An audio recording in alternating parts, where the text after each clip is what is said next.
السلام علیکم ناظرین کرام، سعید بابر شاہ آپ کو ایک دفعہ پھر خوش آمدید کہتا ہے اپنے اس نئے ولاگ کے اندر، شارٹ ویڈیو کے اندر۔ آپ دیکھ رہے ہیں روشنی کا سفر ود بابر یوٹیوب چینل، اور آج میں آپ کو پنجاب کے ایک ایسے دیہاتی علاقے میں لے کے جا رہا ہوں کہ جہاں پر ایک دیسی طریقے سے کپڑے دھونے والی ایک یونیک مشین سے میں آپ کو متعارف کروا رہا ہوں۔ آپ بھی اس کو دیکھ کر اسی طرح چونک جائیں گے، حیران ہو جائیں گے جس طرح کہ میں نے فرسٹ ٹائم اس کو دیکھا اور چونک گیا۔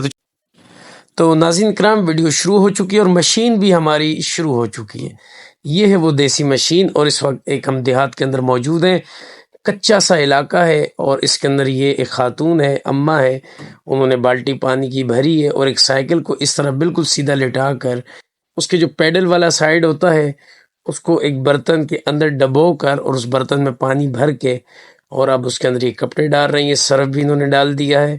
اور اب یہ جب کپڑے اس کے اندر ڈال چکی ہیں تو ابھی اوپر سے کیا کریں گی، جو دوسرا پیڈل ہے سائیکل کا اس کو گھمائیں گی اس طرح گول گول۔ یہ دیکھیں گھما رہی ہے، اور اس طرح ہماری آج کی یہ امیزنگ اور دیسی کپڑے دھونے کی مشین، جس کے بارے میں نے آپ سے کہا تھا کہ جس طرح میں چونکا ہوں آپ بھی اس کو دیکھ کر حیران ہوں گے، چونک جائیں گے۔ اس سے آپ اندازہ لگائیں کہ ہمارے اس پاکستان کے اندر کیسے کیسے لوگ آباد ہیں۔ حالانکہ اس اماں کی کوئی تعلیم نہیں ہے، کوئی کوالیفیکیشن نہیں ہے، کچے سے اس گھر میں رہتی ہے اور کچا سا دیہات ہے، مگر کتنا